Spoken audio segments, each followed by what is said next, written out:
Hello,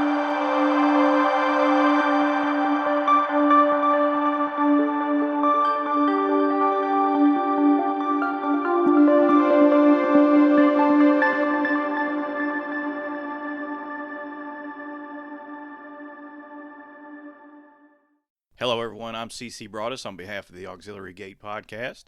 Breeders' Cup is just 2 weeks away, and it's never too early to start your handicapping process. Here's 5 horses to watch, presented by Dan Cronin of FatBallGuyRacing.com. We'll get started right after this.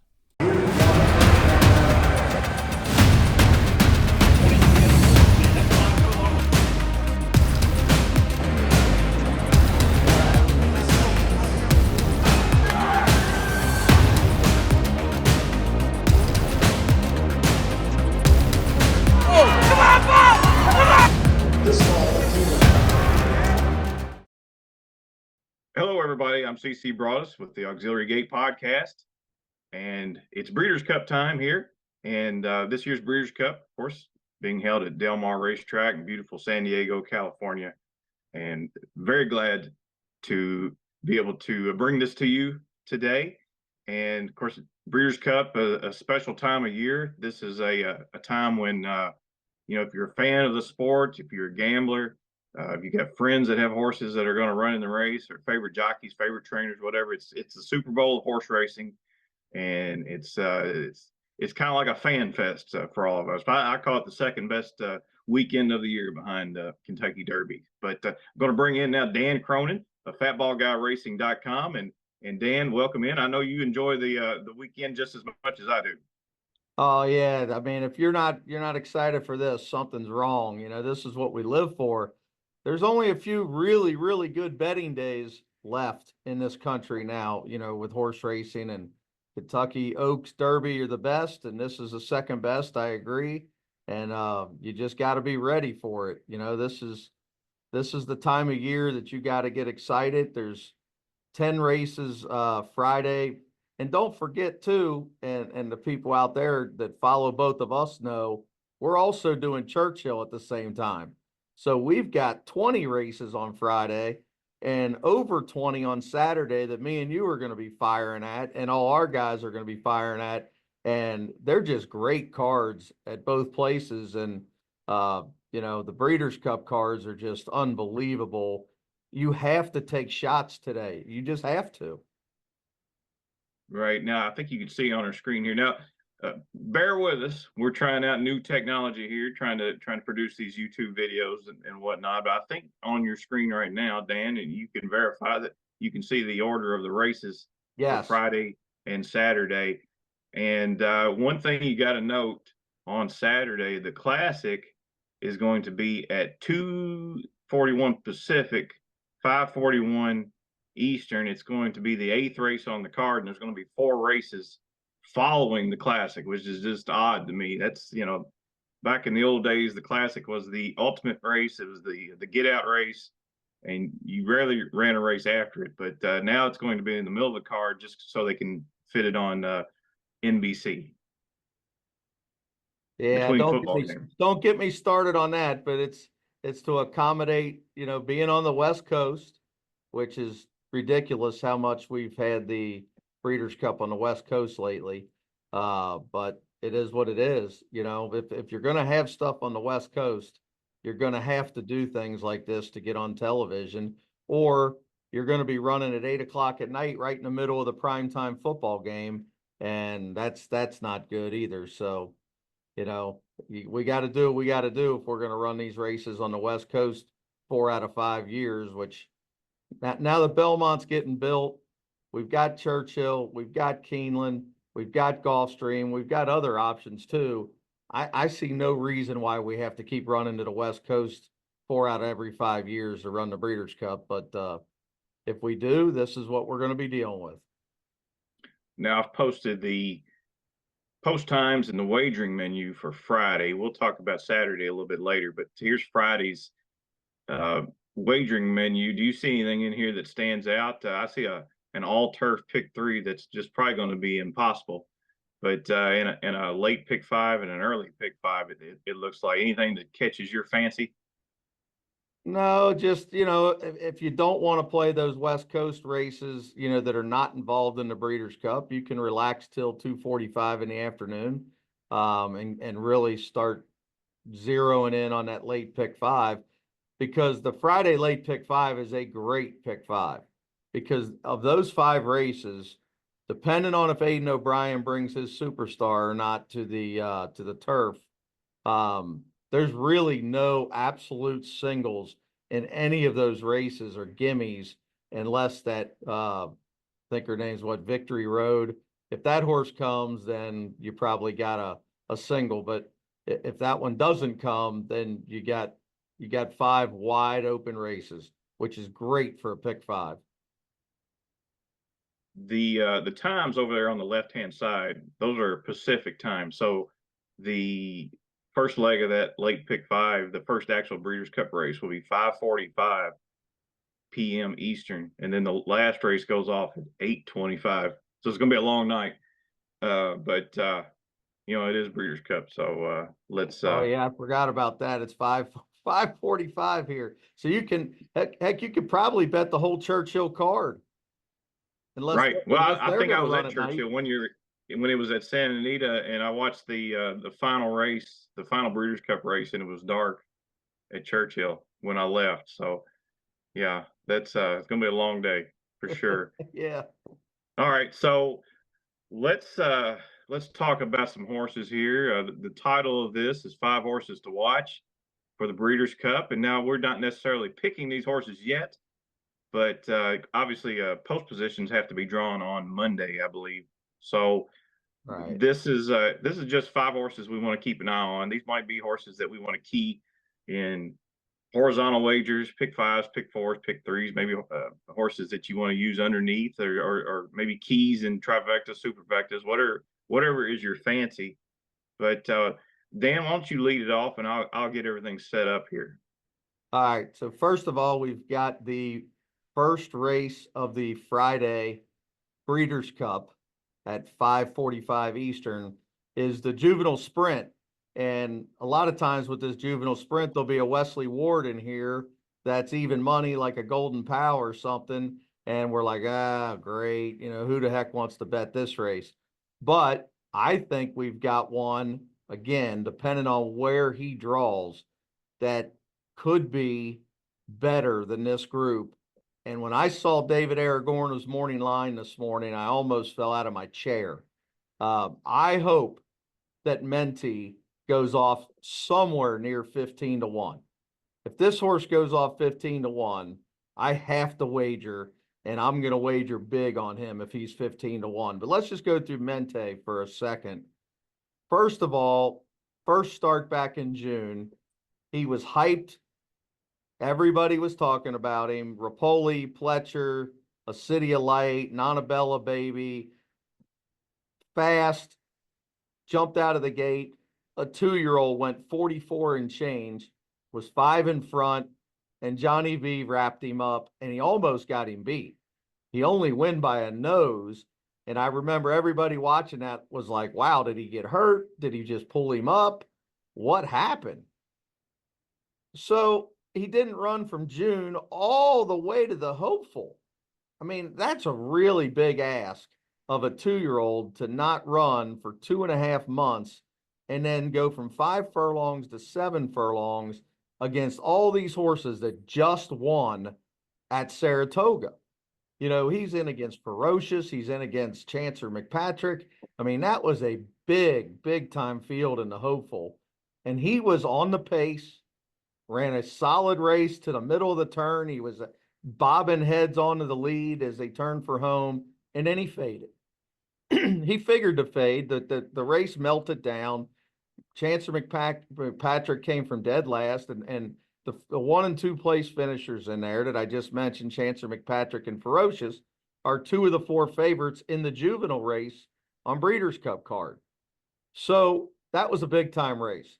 So now they're like, all right, we got to regroup, figure out what we're going to do with this colt. So they take him to the futurity, and that's what we're getting ready to watch right now. October 4th, I bet my butt on this horse. And there he is in the Rapoli Silks. Up. Yep. Live TV. Hold Okay, on. well, there we go with the ads. Yeah, you gotta have the ads. And There we then go. so so he breaks perfect. He broke second, and I got really confident when he broke second because I bet big on this horse that day. I had the whole green room at Keeneland betting on this horse. They made the one favorite who I didn't like. And right here, you can see he's really listening to the rider, Johnny V. He's just waiting. He could be going way faster if he wanted to right now, which is good for today's race because this was a 6 furlong race and it's going to be 5 furlongs at Del Mar. And right here, he's just easing up outside of him, and the favorites are starting to come in behind him. So now it's like, all right, we got to ask him the question, is he what I think he is or not? And man, he just ran away from him like a good thing. Soon as he chirped at this horse, he was gone in the blink of an eye. And those horses behind him are not bad. I mean, the 1 and 5 there are both nice animals. And look at Johnny V. He's just asking him a little bit, and he is just running away. I mean, 108 and 4. I mean, that's really nice for a 2-year-old, especially on that wetter surface up there in New York in the fall. He ran an 88 buyer number his first start. He ran an 83 in the futurity. Now, I don't know anything about this Japanese horse that somehow Aragorn made favored. I didn't even consider that horse until I saw that Aragorn made him favored. Um, but I don't see anybody in this field that can run an 88 buyer number. And I'm not all in on buyer numbers, but I do use them. And I will look at the rag sheets and I do look at the time forms for the Euro horses. But Asterius has got a 99. He win by a neck over in Europe, and Big Mojo was in that race, and Magnum Force was in that race. They're all in this field, and they all got a chance. Michael Appleby won it last year with Big Evs. He's back with Big Mojo. That horse can win, no question. But if here's the Japanese horse, Akoro Siege, I think it's pronounced, is a twirling candy. Now here's why I wasn't off the page excited about this one. He broke his maiden, yes he did, at 2-5. So who was really in that race that this horse was 2-5? Then they put him in a little stakes race. It was not a grade 1, it was not a grade 2 or a group 1, group 2. It was just a regular stake. And he's 2-5 again. So I don't know how deep those fields were over there. And so far, at least, there's been no Japanese 2-year-olds that have come over here and done a whole lot. So until they prove to me that they're something special, if he's 3 or 4 to 1, I'm not taking that horse.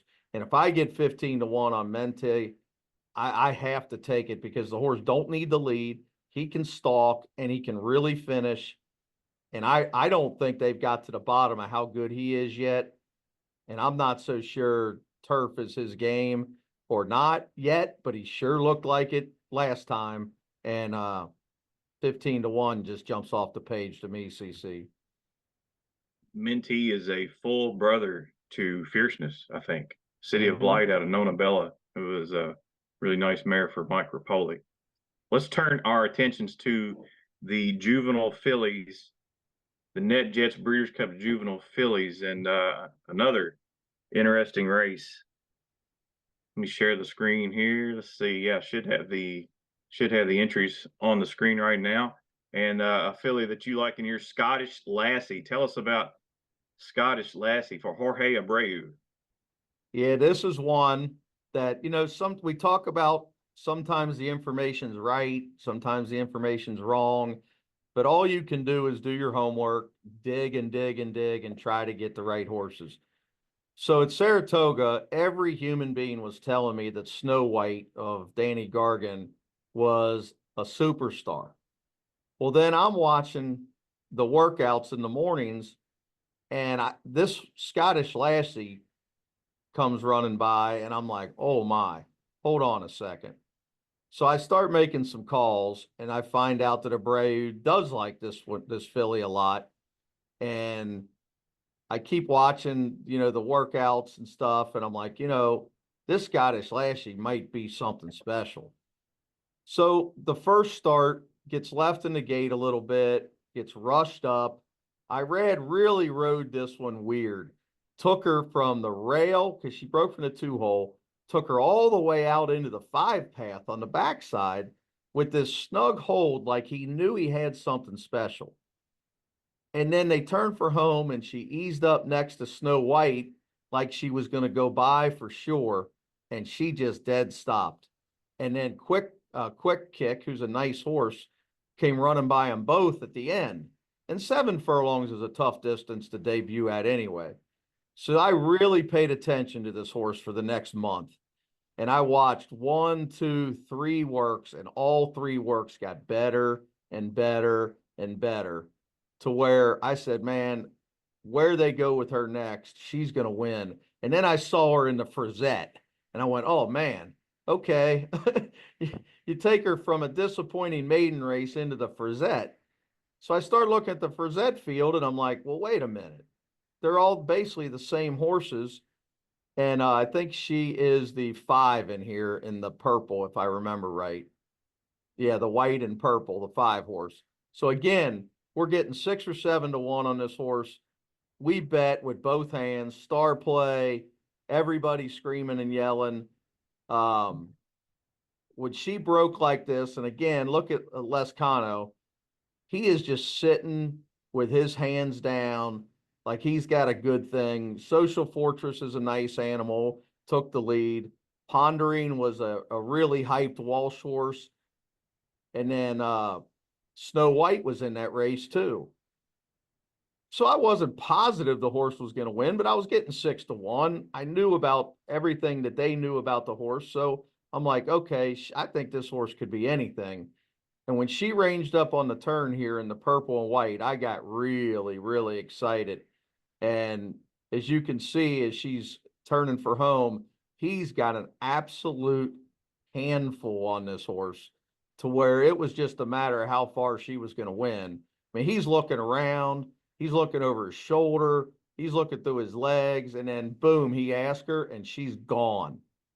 And this is a mile now. This ain't 6 furlongs. This ain't said. This is a mile race that he is just torturing an unbelievable grade 1 race in New York full of really promising 2-year-old fillies. I think this is the best prep. I could be wrong, but I think this is the best prep, and she aired them, geared down. I don't think they've got to the bottom of her yet. I know the connections think she's a superstar.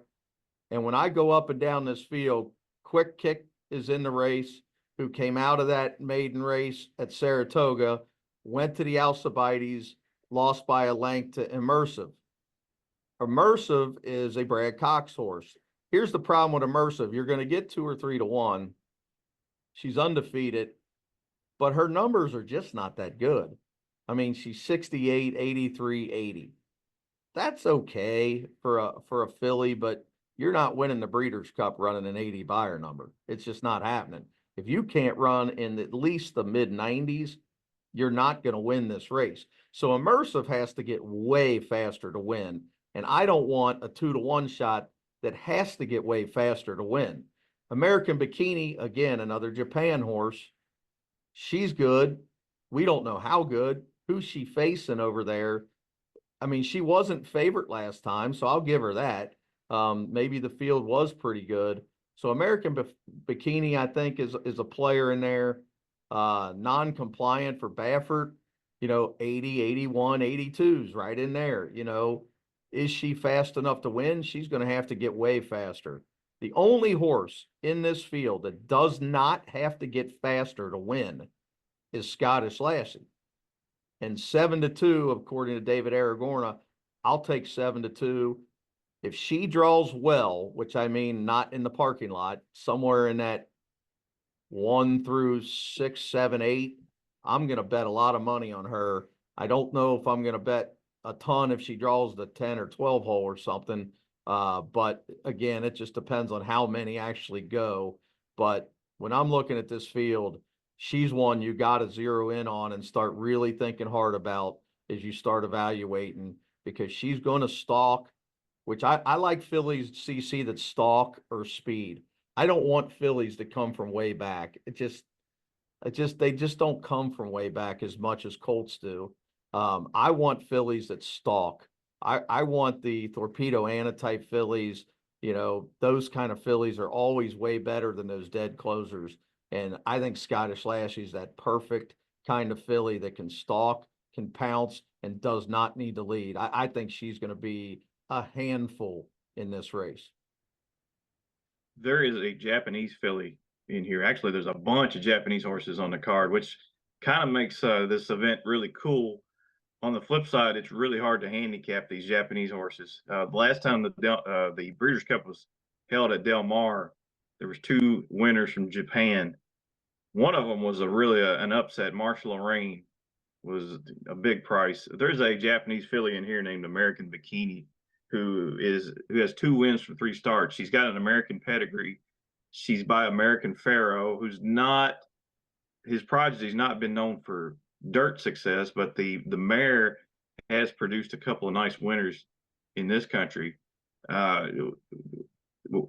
do you assess the chances of the Japanese horses? Now we're going to have to do some homework on these horses. I think we can find the video of these races somewhere. We might have to do a separate YouTube video for this. But what are you going to do with the Japanese contingent? Well, I think there's a couple of them that can win. We're going to talk about one here later on that I think is going to win the turf, and I think they might win the Classic. So you got to take them serious. You know, the 2-year-olds are really, man, they've never come over here with 2-year-olds and done anything, and it's so hard to travel with 2-year-olds as it is. So I'm not going to take the 2-year-old in the turf sprint, but American Bikini, she could be pretty good. I'm praying that we can get some kind of speed numbers on them, and sometimes you can't, but if we can get something to go by on how fast she ran. But American Bikini at 4, 5, 6 to 1, I would probably look at taking her before I'd take Immersive. I know everybody's going to think I'm nuts because I live and die on Brad Cox 365 days a year, it seems, with my bankroll, but I'm just not a big Immersive guy. And so I'm looking for alternatives in here, and American Bikini is one of them that I'm looking at strong. If I don't end up singling Scottish Lassie, American Bikini is going to be one of them that I will use. Speaking of Brad Cox, he used to train the dam of the other Japanese entrant, Otomena Shacho. My Lady Curlin was a stakes winner, I think, for Brad Cox not too long ago. So very interesting Japanese contingent, especially in this race as well. Okay, let's turn the page now to Saturday, and we're looking at Saturday's wagering options and the order of races. And like I said earlier, it's a little bit different this time. The Classic is the 8th race of 12. You've got 4 races after that, and I think the Classic. You got to get the Classic right if you're going to have any success in the pick 5, as it ends the middle pick 5 and it starts the late pick 5. So you better do, if you're a pick 5 player, you better do double your homework on that race. But any thoughts before we turn on to horse number 3 here? Well, I mean, if you're a pick 5 player, at least they did get that part right, where they had 2 pick 5s involving the Classic, which, you know, they do a great job of that on Oaks and Derby Day, of tying 2 pick 5s into the Oaks and the Derby. So I like that. I like that idea. I don't like the fact that the Breeders' Cup is in the middle of the card, but I have a feeling everybody will be gone by the 11th race. And unfortunately, for the Breeders' Cup Mile people, that's unfortunate, because that might be the best race on the whole card. But I'm telling you now, even the smaller players, the rolling doubles, the pick 3s, I mean, there are some monster bets to be had Saturday, and I can't wait to start betting on Saturday. That I don't have enough money to bet on Saturday, as many bets as I want to play. that's where group tickets come into play, I guess. Exactly. Hopefully you have a lot of friends to play with, but That's where the let's WhatsApp people will be flying. let's take a look now at the third horse we want to talk about in the Prevagen Breeders' Cup Turf Sprint, and you should be able to see the field, the pre-entries, that is, on your screen. And we want to zero in on Cogburn, and Cogburn might be the lowest price favorite on the card, I would think. What do you think, Dan? He might be. Man, if he draws well, and I'll just say this, he's not in the 1-2 hole. Anything that's not in the 1-2 hole, preferably in the 7, 8, 9, 10 hole, he's gonna be really tough to beat. I know that 5 is even sharper than he's used to, but I don't think it matters. There's no Wesley Wards that are so fast that it's going to be just a cavalry charge behind them. There's a lot of Euros in here, more Euros than I think we've probably ever had in the sprint. It seems like, at least. I got 3/4 of the field is European horses, and the horses that I'm looking at from Europe, they don't have blazing speed. So I don't see anybody in here that's so fast that Cogburn won't be 1-2 out of the gate. And if he's 1-2 out of the gate, I don't know how he loses.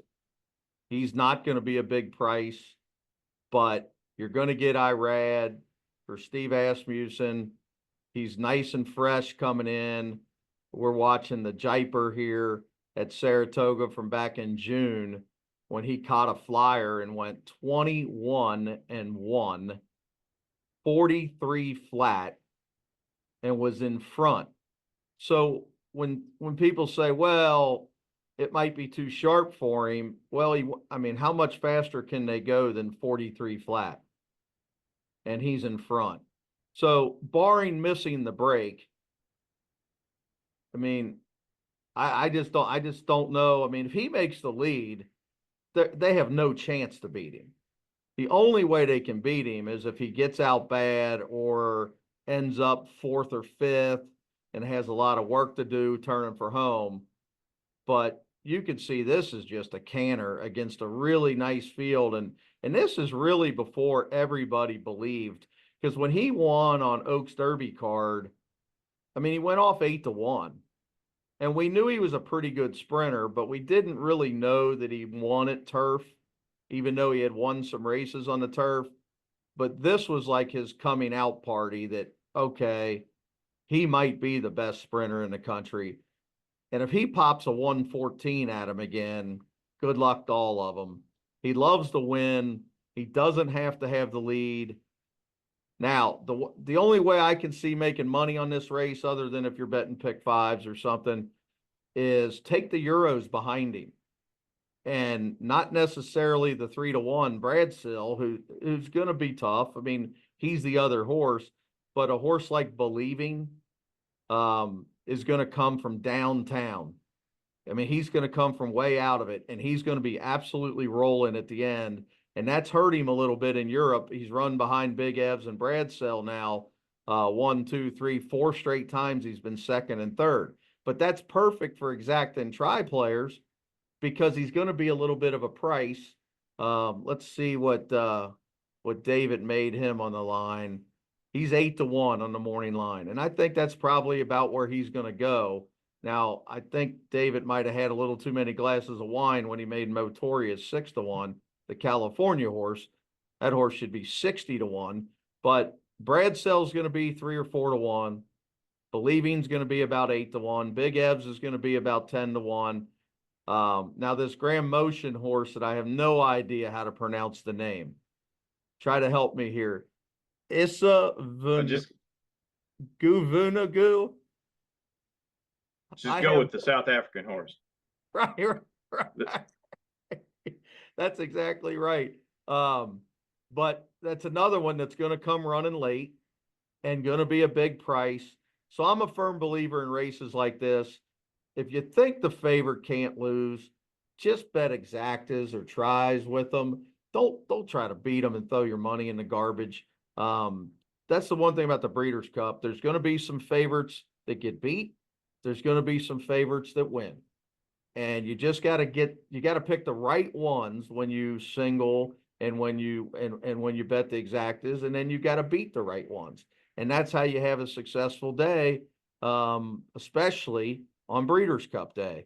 There was back when Lady Eli ran out there, everybody was singling her and she got beat by the European horse that I think was 15 or 20 to 1. I mean, you just got to be right on the ones you're going to try to beat. I just don't think this is the one you try to beat. I think Cogburn is a free square unless he draws the rail. And I'll say the same thing about the horse that I absolutely love in the sprint, the dirt sprint, that the members are all going to get next week. I love a horse in the dirt sprint that's going to be 8 or 10 to 1 as long as he don't draw the rail. I want at Del Mar, I want post mid post in the turf, 4, 5, 6 out to about 10. On the dirt, I want as far out as I can get, because I think just like that Miller horse that when Roy H that we bet, I think I bet my second mortgage on that horse, but I did it because the Baffert drew the inside and was even money, and Roy H I thought was the only other horse in the race, drew outside, and I knew what kind of trip I was going to get. And those are the kind of horses I like to fire on. So if Cogburn would draw the 8-hole, I don't care if he's even money. I'm still going to fire every dollar on him. But if he draws the rail, then we got to rethink the whole race. Do you have a price there on or a morning line odds on Star of Mystery? Just curious. Yes, and I meant to mention her 12 to 1. That would be the other Euro that I think she's got a big chance. But she's got to draw with her. I think CC, she's got to draw somewhere in that 3 to 6 area to where she don't have to go way wide. She's going to have to just sit, but hopefully he doesn't get left again like he did from the rail at Keeneland, which is death. I mean, I told everybody to bet against her that day, and she was way the best horse and got beat because of the rail. If she can just sit 5th or 6th turning for home, and then she's got to get some traffic out of the way and come flying. But she would be one of them that at 12 to 1, I mean, if Cogburn don't win, she's one that has a chance. Yeah, I think so too. She's immensely talented. So yeah, interesting race to say the least. So let's turn our attentions now to the Breeders' Cup turf. This is going to go off at 2 p.m. Pacific, 5 o'clock Eastern. This is a race. There's your typical international contingent, but none of the heavy hitters that we're used to seeing. Like last year, it was Auguste Rodin. In the past, you've had a lot of the heavy hitters from Aidan O'Brien, and it seems like it's obviously there's a previous winner, Rebels Romance, who's in it. I don't know if he's the same horse that he used to be. I agree. I think there's some good ones in here, but no great ones. And that's why I absolutely love a horse in here. And I'm just praying that he don't draw the parking lot, because I'm pretty sure it's going to be a full field. And I don't want him in the 12 hole, way out wide. But if Shahare, I think that's how you pronounce it. Shahryar. If he runs a similar race that he ran in the Breeders' Cup turf last year and gets a better ride, and it seems like if his rider comes, I mean, this guy's he rode him only 2 of 4 times that he ran this year, so I would assume he would come for the big day. But if we got a chance to watch the turn for home of at least from the turn home in last year's Breeders' Cup, he was going to win the race at 25 to 1 last year. Auguste Rodin was not going to win, if this rider didn't make one critical error. And okay, this is as they're coming down the backside. He's the one in the red and yellow, and see where he's at right on the fence. All he's got to do is stay there. Just stay there. Auguste Rodin's behind him. And the rider panicked and came off the fence right there. And see him check. And guess who gets the dream trip now? Auguste Rodin. If he would have stayed where he was, he would be right where Auguste Rodin is instead of checking, and now finds a hole, dives to the rail, cost himself 3 lengths, and watch how far he gets beat by. A length? Yep. That was the difference in victory and That's loss. the difference in winning and losing right there. Yeah. 25-1 against a way better field. So now they take him to the Dubai Shima Classic. Rebels Romance gets a perfect trip and wins. But what a lot of people don't know is Auguste Rodin ran 10th. Liberty Island ran 3rd. Those are heavy hitters over there. This horse ran 2nd, got beat 2 lengths. So last year, he ran in the Shima Classic, ran 5th by 8 lengths. No chance. Equinox beat him. He was never got a call. Now he improves and runs 2nd this year. Then they lay him up from March all the way to August because this was the target. Comes back over in Japan in a really, really nice race and runs 5th, beating 4 lengths. Last year in that same race, he ran 11th by 20 lengths in his prep before he came here. So I think he's getting better this year, and I think his time forms prove it. 122s, 121s. He's going to run a 105 to 107, 108 buyer number, and I think he's more tactical than a lot of them. He doesn't have to be that far back. He can sit just off of them, and at Del Mar, Santa Anita type courses, you've got to be able to do that and then quicken on a dime, and he can do that.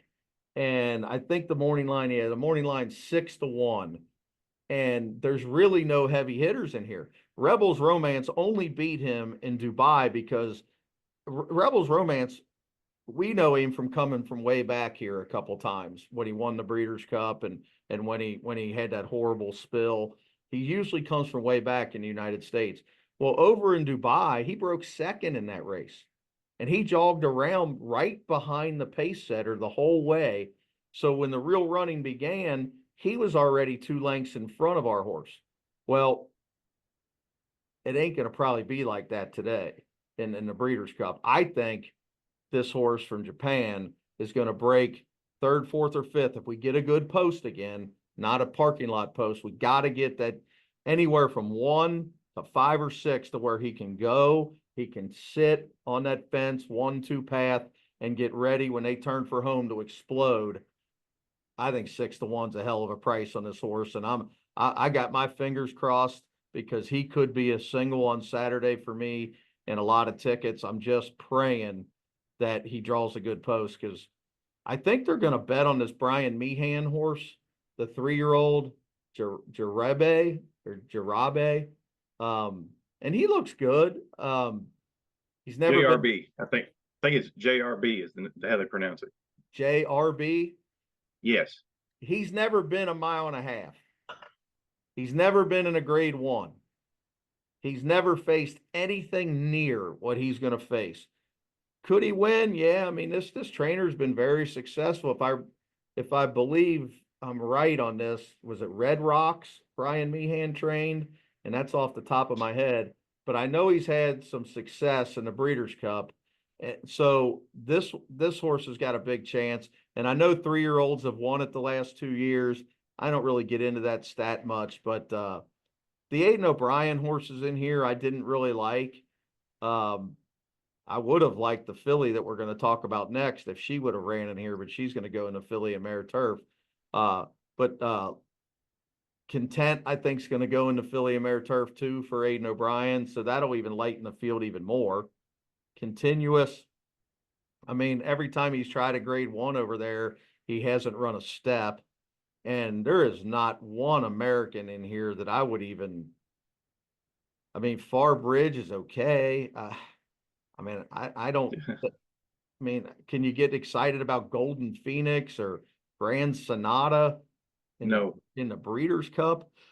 I mean, Luxembourg's okay for Aiden O'Brien, but I mean, he's never come close to Rebels Romance when they. And I think Rebels Romance is going to end up a big favorite in here, somewhere 8-5, because he already won this race.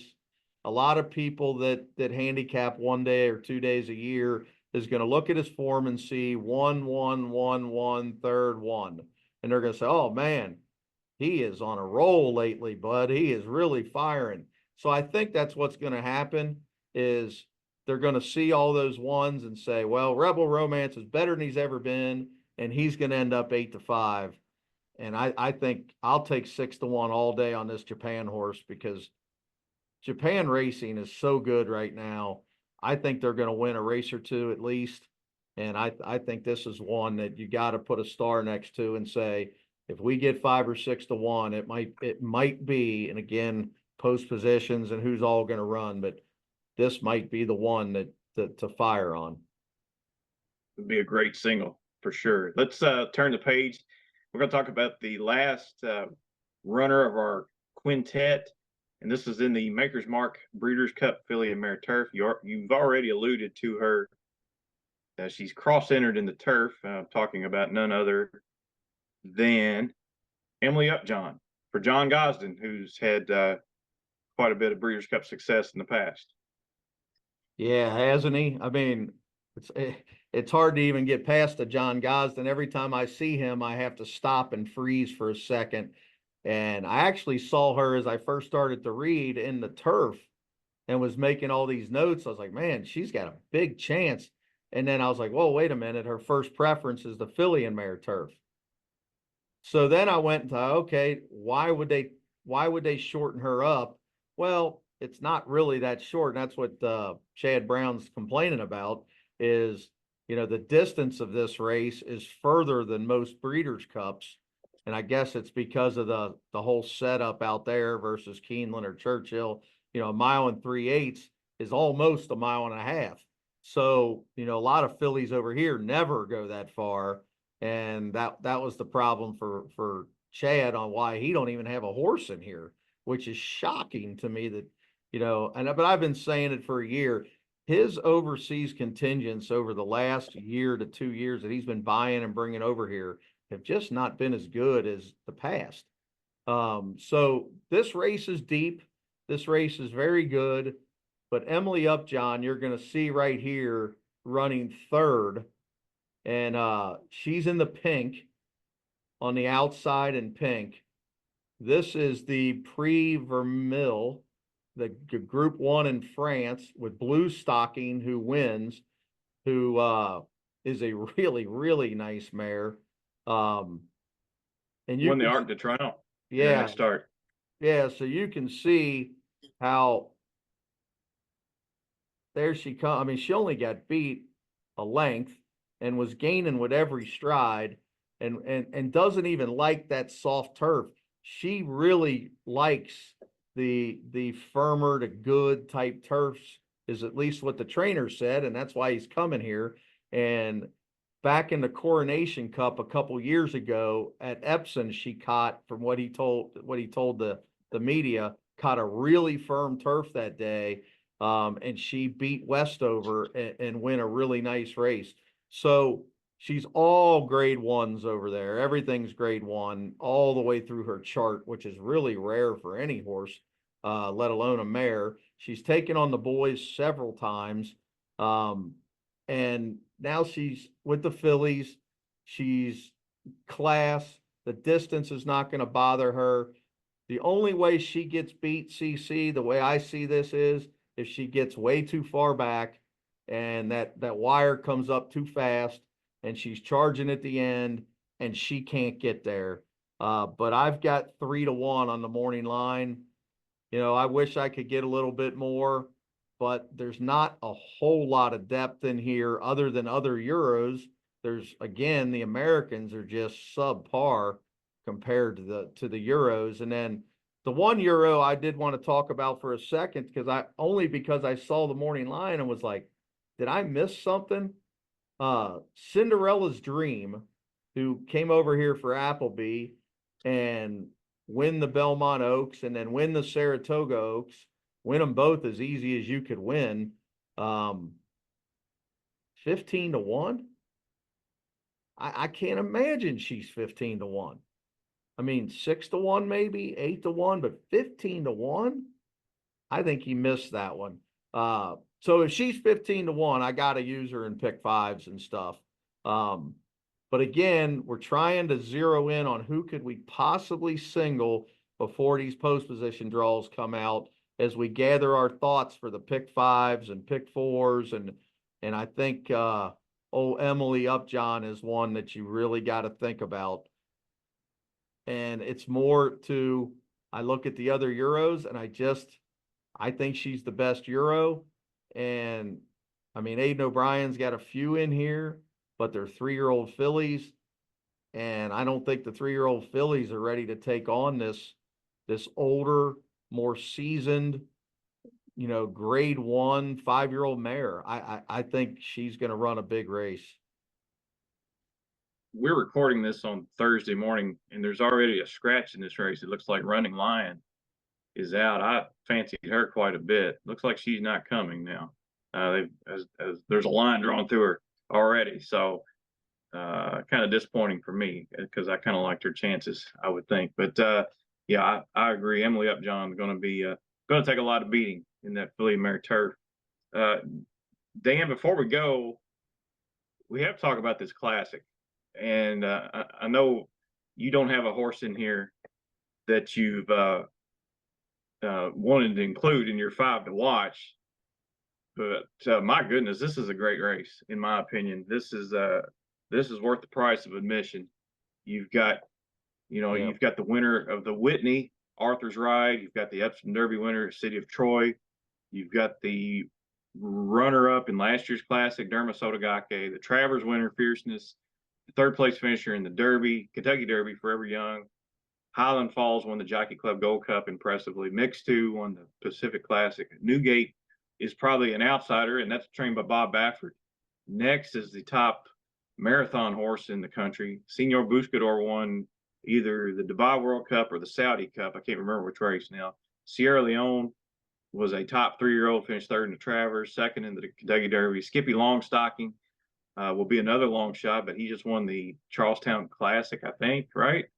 And or finished second in the Woodward. Then prior to that, won the Charlestown Classic. Tappet Trice won the Woodward, beating Skippy Longstocking. Ushpa Tesoro was the horse that traded punches with Senor Buscador back in the spring in the Middle East. And then you've got 2 long shots on the outside. This is as good a classic as you'll ever see. Yep. It's as deep and as fast, numbers wise, as you'll see. I'm really curious about Next. Man, if you could get 10-1 on him, I don't know, man. I'm going to have several of them because it's tied to 2 pick fives. And because it's tied to 2 pick fives, I don't think you can risk, if you're a pick 5 player, I don't think you can risk going too short in here, because if you go too short, you blow up 2 pick fives. And I just don't want to do that. So I'm going to try to play it like I did a few years back when it was at Keeneland, not Flightline's year, but the other year when Authentic won, and just try to get it to where you just take as many of them that you think can win. And right now I've got 4 or 5 that I think can win, but I'm waiting on post position draw. But I'm really curious about Next. Maybe it's because Cowens is from here and he runs all his horses at Belterra right up the street from me. Maybe that's why I can't stop looking at him. But I keep picturing, if there's any way that he's third, jogging along on the outside behind Fierceness and Arthur's Ride, and he gets to engage them at the head of the lane, good luck to everybody, because he's not going to stop.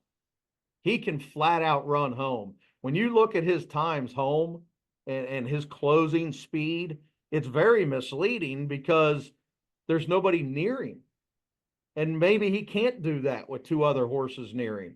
Maybe he can't dig in. I don't know that. But I know since Dougie took over, this horse has been nothing but lights out and hasn't faced anybody. And this is the acid test. But man, I'm curious to see it.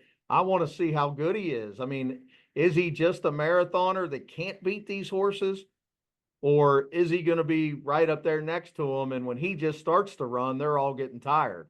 And Forever Young, I mean, I don't know how you leave Forever Young out. He's done nothing wrong in his whole career except get body slammed in the Derby over and over again, or he'd have probably won. He came back and win as easy as you could be in his one prep. And he's not gonna be too low of a price, I wouldn't think. I mean, I don't know who in the heck's gonna go favorite in this race. I really don't. I keep looking at the morning lines going, well, I don't know what I would have done on this morning line. So it's hard to criticize David on anything here because he's got City of Troy 3-1 favored, lukewarm. I mean, I guess he's thinking all that money from Europe. He's got Fierceness 7-2. I'm not so sure he'll go that low. Forever Young 5-1. Then he's got the Japanese horse 8-1. And then Sierra Leone 10-1. Next 10-1. Arthur's Ride 12-1. Now, one handicapper said this to me last night, and he's probably right. What odds would Arthur's Ride be if he would have aired the Jockey Club Gold Cup and win by 2 or 3 lengths? I said, well, I probably 3-1. He's like, exactly. So if you can draw a line through that race, which some handicappers can, and say, well, Delmar's usually speed biased. He's going to make the lead. If you think he can get back to 110 buyer and he's going to be 10 or 12-1, how on earth don't you use him? So, I mean, that kind of got me thinking, because at first I was like, I don't think he's good enough to win, but he's going to be in front most likely. So if you picture the race, which we're all starting to do since the things came out, aren't you picturing Arthur's Ride in front, Fierceness right next to him or close, and then next probably a length or two behind, and maybe Highland Falls if he breaks right in that. So you're going to have a 10 or 12-1 and a 10 or 12-1, 1, 2, 3. How do you not use them in the pick fives? I mean, maybe they stop, maybe they don't, but I mean, City of Troy, I don't know where he's going to be. He's been prominent on the turf his last few starts, but that's not dirt speed in America. So I think he's going to have to come from back at 3-1. I mean, I'm not saying don't use him in the pick fives, but man, I don't know, but I couldn't single him. That's for sure. He would definitely not be a single. I'd rather have Forever Young than him. But that's just me. But what a race, CC. Who are you starting to look at? You know what? I'm thinking the pace may not be scalding hot, but you're going to have a lot of middle moves, which could force like a really fast third quarter. Maybe it sets up for like a Tapit Trice. We've been against him forever. And now he may be starting to come into his own, like a Vino Rosso. I wasn't crazy about Vino Rosso, but Tapit Trice should love a mile and a quarter. If you get a good price on him, Sierra Leone, maybe a race finally sets up for him. It's an incredible betting race, and as a fan, I'm interested in it as well. So it's going to take a lot of work to ferret out a winner of this spot. So let's see. Do you agree with the buyer number in the Travers? Something's fishy about it. A 3-horse photo finish. All 3 of them horses, it's awful high. Yeah, I agree. I think interested maybe to find some other opinions in terms of speed figures, Thoroughgraph or Ragazine or something like that. I want to see what they have to say about that. So, but can't wait. We'll dig into it in a few short days. So let's jump off here, and of course want to thank everybody for sitting through this. This is our maiden voyage with YouTube videos, or at least for me anyway.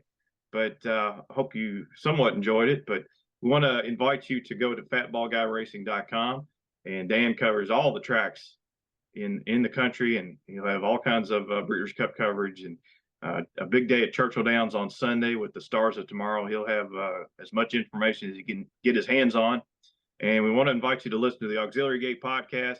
You can find us on Spotify, on YouTube, on Apple, SoundCloud, anywhere where you can get a podcast, you'll usually find us. We're going to have the 2-year-old Edge Man, and he's going to talk about this the same card on Sunday. So should be enjoyable. We're going to record that on Thursday night, and it should be available shortly after. So I'll sign off here on behalf of Dan Cronin of FBG Nation. I'm CC Broaddus, reminding you that gambling money ain't got no home.